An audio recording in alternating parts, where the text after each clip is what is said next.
Assalamualaikum, apa khabar semua? 27 Disember 2023. Okey, hari ni kita cerita sedikit lah tentang Israel airstrike di Damascus, Syria terhadap Brigadier General Said Raisi Mousavi, dan arwah adalah salah satu komander arwah Jeneral Haji Qasim Soleimani.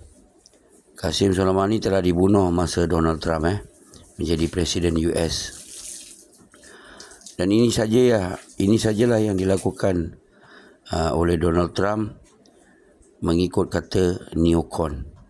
Ini sajalah yang Donald Trump lakukan masa pemerintahannya sebagai Presiden US. Dan mereka berdua banyak membantu Syria. Dua general ni banyak membantu Syria. Dan kita nampak Netanyahu terdesak nak meluaskan perang ini kerana mereka kalah, teman-teman. Sebab tu mereka terdesak. Dan seperti bekas Presiden US pun berkata, Israel akan menghancurkan hubungan US dengan negara-negara Arab dalam perang ini. Dan Iran respon, Foreign Minister Iran respon. Dia berkata Tel Aviv kena tunggu hard countdown. Ini maksud dia sungguh dalam, hard countdown.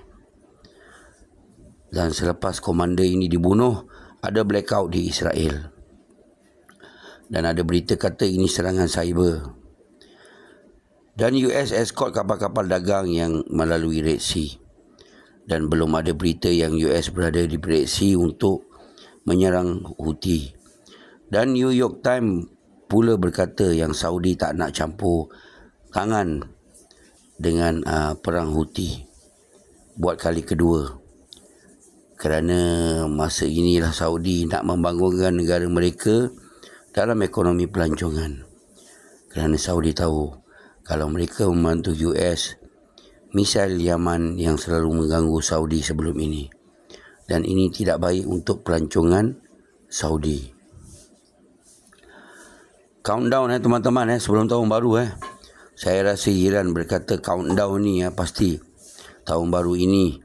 Saya dapat rasakan Netanyahu nak sangat merasa hypersonic Iran. Memang dia mengidam, saya rasa. Dan kita cerita sedikit tentang Ukraine, teman-teman. Akhirnya Rusia telah mendapatkan Marinka setelah dekat 1 tahun lebih. Rusia nak menawan Marinka. Dan teman-teman, bandar Marinka menjadi rata. Padang jarak, padang tu kukuh. Hingga tidak ada satu pembangunan yang tinggal di sana. Dan Ukraine berjaya meninggalkan Marinka. Dan juga Ukraine berjaya menembak Scout missile di Crimea. Menggunakan Scout missile di Crimea dan berjaya menembak kapal perang Rusia. Dan Zelensky berkata mereka berjaya menembak jatuh 5 jet pejuang Rusia dalam masa seminggu. Dan ada sumber berkata yang Rusia kehilangan 1 jet pejuang minggu ni. Dan apapun, teman-teman, Rusia ada 4,000 jet pejuang dan 1,000 jet pejuang boleh digunakan dalam sehari. Ini tak akan mengubah perjalanan perang Rusia-Ukraine ini. Dan saya nak kata yang perang Ukraine ini adalah penyebab perang-perang sekarang ini terjadi. Adalah salah satu komen yang mengatakan, bang, tak payahlah nak cerita pasal perang Ukraine. Kerana saya rasa rakyat Malaysia hanya ingin mendengar pasal perang Israel ni. Jadi untuk saya, teman-teman, saya bermula dengan perang Ukraine. Dan insya-Allah saya akan habiskan sampai perang Ukraine ni habis. Dan perang ini tak akan habis. Perang Ukraine ni ada connection dengan perang Gaza. Sampaikan askar machinery Ukraine telah dihantar ke Israel untuk membantu askar Israel. Adakah anda tahu tentang itu? Dan juga jet pejuang Rusia terbang 24 jam rotate 24 jam terbang di Black Sea tu, membawa peluru berpandu hypersonic yang ada bom nuklear. 24 jam rotate. Mereka hanya ingin menghala ke Mediterranean Sea. Anda faham tak? Cuba anda Google map. Daripada Black Sea ke Mediterranean Sea lebih dekat 1,000 kilometer. Jadi dari situ Rusia cover negara Arab ni dengan peluru berpandu yang ada bom nuklear untuk support negara Arab.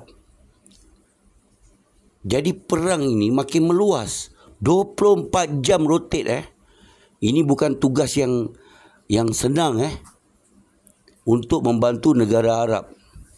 Untuk membantu salah satu negara yang Rusia sayang adalah Iran, yang banyak membantu Rusia. Daripada mula perang Ukraine saya dah cerita hubungan Iran dengan Rusia. Jadi apa yang semalam Netanyahu buat, membunuh General Iran, adakah bagus? Bukan hanya Iran yang akan buat balasan, Rusia pun akan membalasnya. Kerana askar Rusia berada di Syria. Kalau apa-apa terjadi dengan askar Rusia di Syria, dan beberapa minggu lepas saya punya berita, yang askar Rusia dah berada di Golan Heights.